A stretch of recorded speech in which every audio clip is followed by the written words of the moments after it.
Bonjour à toutes et à tous. Dans cette présentation, je défends une idée simple. Au grand oral, la réussite ne vient pas d'une préparation trop rigide, mais d'une pensée vivante. Le vrai enjeu n'est pas de réciter un cadre parfait. Il s'agit de montrer une réflexion personnelle, authentique, capable de faire sens.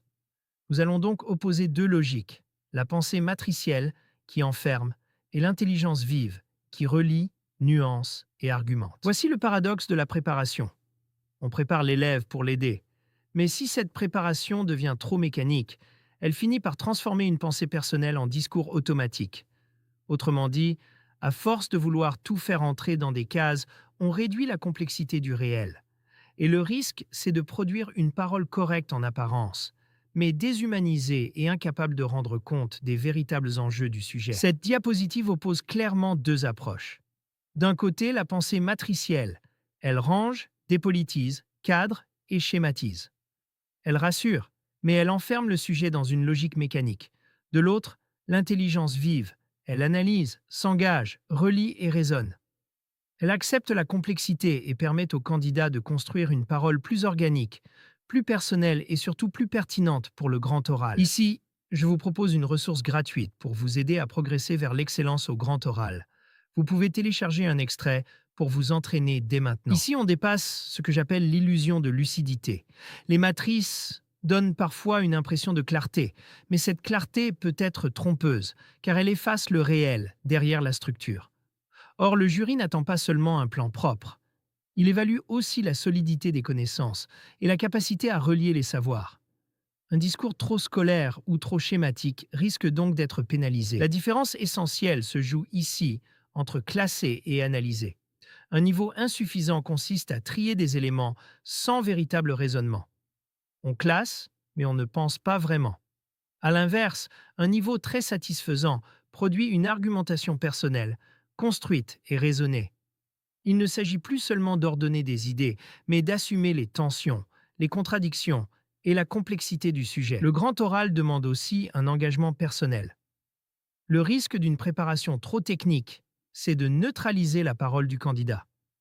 Il peut alors se cacher derrière un modèle supposé neutre, au lieu d'assumer une position réfléchie.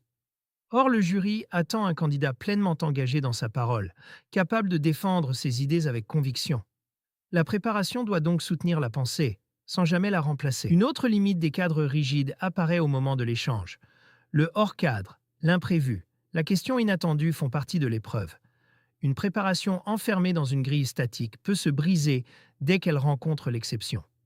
À l'inverse, l'objectif de l'entretien est d'amener le candidat à préciser et approfondir sa pensée. Cela suppose de la souplesse, de l'écoute et une véritable capacité d'adaptation. Cette diapositive propose une image intéressante, celle de l'échafaudage. Pendant les 20 minutes de préparation, les notes servent de support temporaire. Elles aident à faire émerger la réflexion, à organiser les idées et à sécuriser la prise de parole.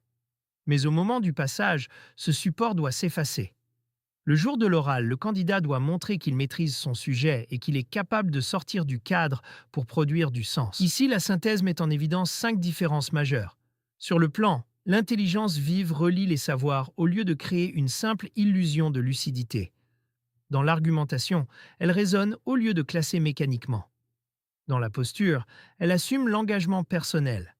Dans l'échange, elle sait approfondir hors du cadre. Enfin, dans les notes de préparation, elle utilise le support comme un outil provisoire, au service du sens. Si vous souhaitez aller plus loin, vous pouvez accéder à l'ouvrage complet. Il vous accompagnera dans votre préparation pour viser une excellente note. Pour conclure, il faut retenir une idée centrale. La préparation du grand oral ne doit pas être une mise en boîte de la pensée. Elle doit au contraire développer une intelligence vivante, capable d'argumenter au-delà des automatismes. Préparer ne signifie donc pas enfermer. Préparer, c'est donner une structure assez solide pour soutenir la parole, mais assez ouverte pour laisser place à la pensée, à la nuance et à la conviction.